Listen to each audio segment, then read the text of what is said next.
Hey everyone, welcome back to my channel.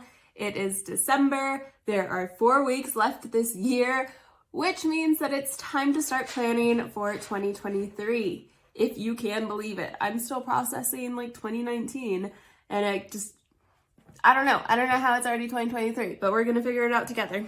So I thought I would use these next 4 weeks that we have, these next 4 Fridays, to release a little mini series that'll help us all plan for 2023 and figure out where we're gonna go next year and really make that happen. So this first week, today's video is going to be on finding your word of the year, your theme of next year, what you want to be your guiding light as you're going through the year and coming up with the things that you want to be doing, where you want to be putting your time and energy into, and just making sure that you end up becoming the person you want to be at the end of 2023. So I've put together this template. It's your pick your word of the year template. You can find it here. I'll link it down below as well so you can print it out, just use the PDF.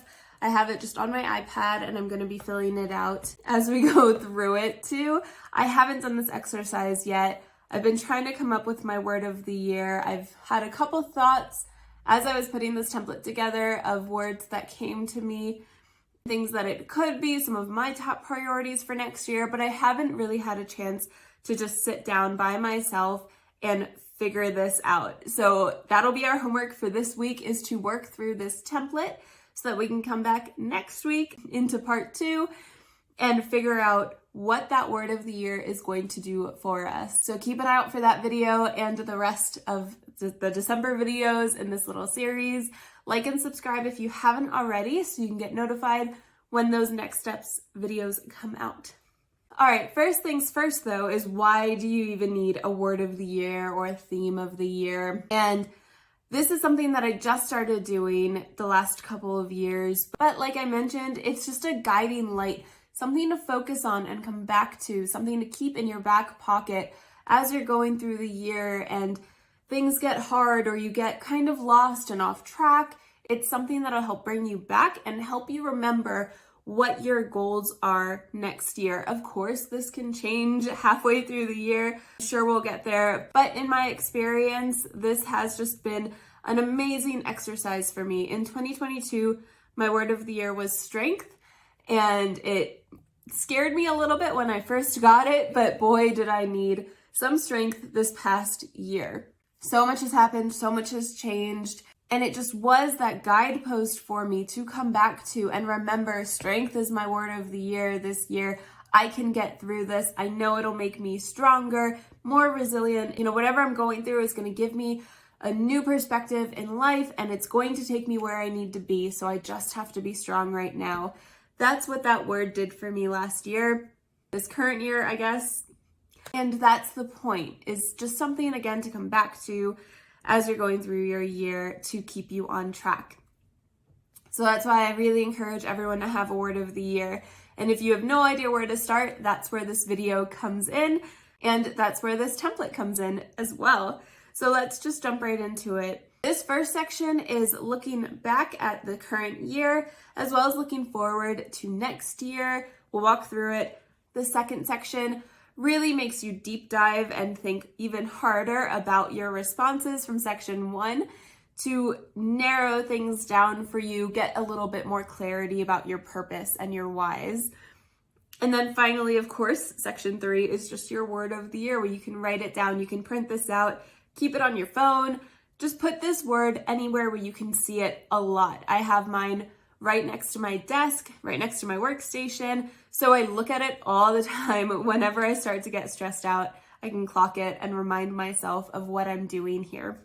So let's walk through this exercise together. The first question is, of course, what I loved about this year.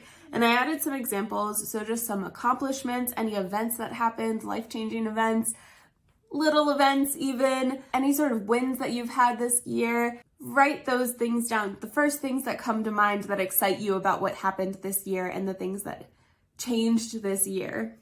On the flip side of this question is what I would like to change next year. So as I wrote in the template, that can be habits, any situations that you would like to change for better or worse, any changes that you might have tried this year that didn't land how you thought they might have, so you'll need to pivot in where you're going. Maybe this is even big stuff like your job, what you would like to change next year, and you'd like to just finally get a new job. Whatever this is, again, first things that come to your mind, top 4 things that come to your mind. And you'll notice that I only gave you 4 lines for the section 1 because it is supposed to be those top things, the big goals, the big dreams that you want to change, or the big wins that you had from this year, because it really emphasizes these 4 items. You really want to think through this list and add the top things that are coming to your mind. And I only gave you 4 lines because this isn't supposed to be a long resolution list of all of the things that you want to change about yourself next year. That is not what this is. This is just a guide to get you through planning for next year. And we're going to get to the whys, but again, this is not a resolution list. This is not eat less, exercise more, but maybe you want to change moving more next year. Or maybe you do want to write in exercise. That's totally fine. But this is not, I'm going to go to the gym 4 times a week kind of a thing. This is just general broad strokes of what you would like to change next year. And that could be moving your body a little bit more, eating a little bit healthier, eating less junk food, if you would like it to be. But I want you to think even deeper about where you're putting your time, where you're putting your energy, what your focus has been on lately, and what you would like to change it to, maybe if you need to, next year. So the next question is, what do I want more of this year? It's still in line with those first 2 questions, but what do you want more of this year? What really was going well for you? What gave you energy? What made you feel like time wasn't even important because you loved doing it so much? What made you feel alive and happy and present? What were those things? And how can you add more of that to your life? Focus on those sort of energy-giving things that you experienced this year. And then, of course, on the flip side, what do I want less of this year? And this could be broad strokes like less stress. We all want less stress. Maybe putting less pressure on yourself. Less of the items that drain your energy. Those are the things you want to write down. Just the reverse of that other question. So if what you want more of this year is about the things that gave you energy and made you feel fulfilled, you want to think about the things that really drained your energy and the things that made you a little bit more confused, made you feel a little bit less purposeful. The things that maybe you tried this year, but it didn't work out. It's totally fine. We're here to try new things and explore and find what works for us. No one is born knowing their path. No one is born knowing what exactly works for them. So we're meant to try and be explorative in our personal development, because that is what brings you to your purpose. That's how you find things. When you go out of your comfort zone and you try new mental exercises and you try to get to know yourself a little bit better, these are the things that'll bring you closer and closer. So you should never ever feel like a failure for trying something and having it not work, because that's life. That's how we get to what we're doing. So if anything, if you fail at something, that just means you're one step closer to finding what you are meant to be doing. So that is not a bad thing. That's a good thing. That means you can cross that off your list and move on to the next thing that you want to try out for yourself. So this is not a list of failures. Go into this just being really truthful and respecting yourself for what you've done this year and just what you want less of next year. All right, moving on to section 2. The first little question we have here is, how does this list make me feel? And you'll notice in this section 2 that I only gave you space for one word, one quick thought, because this is not where you write down lists. I want you to really sit and think through this. That's why we have the whole week to do it. Maybe you want to get through section 1 first and then wait a couple days, process it, and then get to section 2. That's totally fine. But looking at this list, looking at the things that you want more of, your accomplishments, your wins from this year, and then looking at what you would like to change next year, what you want less of, what you don't want to be focusing on as much next year. How does that make you feel? And I do want to caveat this by saying if your initial reaction to this list is that you feel stressed, then I probably want you to redo this exercise. This is not supposed to add items to your plate. This is not supposed to stress you out even more. This is supposed to help get all of that get all of that energy and those thoughts out of your head and onto the piece of paper so you feel less stressed and you feel like you know where you're going next year and you just feel a lot of clarity about next year. That being said, hopefully this list makes you feel excited or eager to start or encouraged or passionate, anything that comes to mind when you're looking at these things that you're going to be adding and removing from your plate next year. How do you feel? What's one word that encapsulates how you're feeling about next year and who you're going to be next year? The next question is, what is my top priority for next year? Again, there's only room for one top priority. If you've read the book Essentialism, I'll link it down below. You know that we as people have a habit of giving ourselves more than one top priority, and that just spreads us way too thin. We need to have one goal for next year, one top priority for us to be pouring everything else into. All of the other goals that you have next year, maybe you are someone who writes resolutions, all of those resolutions are going to be feeding into that top priority. They will encourage it and foster the growth of that priority. So the final question in section 2 is, why do I want to make these changes? And this is kind of drawing from that 5 whys exercise, if you're familiar with that. So for example, maybe if your top priority for next year is exercise more, you would want to ask yourself, why do you want to exercise more? And maybe the response is to feel better about your body, have more energy, feel less tired and groggy in the mornings. Those are your whys. And then if you go a step further, why do you want to have more energy in the mornings? Why do you want to be moving your body?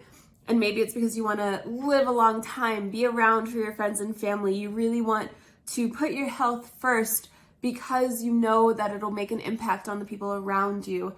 That's another level of your whys. So use that 5 whys exercise as you're going through this whole template if you would like to just really narrow down what those goals mean to you, not just what you want to do next year. It's more about just adding items to your to-do list. It's remembering the why. It's remembering what you're here to do and adding these mental exercises to just foster your growth, to get you closer to those goals and missions that you have. So why do I want to make these changes is probably one of the most important questions on this whole template. Again, if you need to take a couple days after you figured out what your top priority is, you want to give yourself a couple of days to think about why you want to make that change, why that's your top priority, where you're going to go next year, why you need those changes to get there. It's a lot to process. So take your time with this whole thing. Don't rush. You have 4 weeks to do this. Even then, if you're watching this in 2023, you can never be too late to come up with your goals for this year, your goals for who you want to be in the future. All that being said, the last section of this template is, of course, finally your word of the year. So hopefully as you're going through this template, you've really thought through who you are, who you want to be, what your priority is, where you want to go next year, what changes you want to see made, what you want to be bringing into your life, all of these things. Hopefully some of the words that are coming to your mind are sticking. I think I mentioned as I was putting this together, I started kind of answering the questions and a few words have already started popping out at me, but I haven't been able to narrow one single word down that's really sticking out and really calling to me for next year. I need to go through this whole template and really think through my responses, but by next week, by next video, I will definitely have my word of the year for you. And I hope you guys really enjoyed this exercise. I hope it was super helpful for you to just get some clarity on where you're going next year. And next week, I'll have part 2 of this little series, getting closer and closer to creating a system that works to accomplish your goals next year. So if you've gone through this exercise already, let me know what your word of the year is below. I'd love to see those. I love seeing the inspiration fly in from all over. So let me know what you've landed on and maybe even why if you're comfortable sharing that, but just the word of the year would be great to see. And like and subscribe if you found this video helpful and if you want to stick around for parts 2 through 4. closing out the year with a bang, getting to know ourselves in this last month so we know exactly where we're going next year and how to accomplish our dreams and goals and all of those good things. So I hope you all have a great week. Take time for yourself this week, and I will see you next Friday.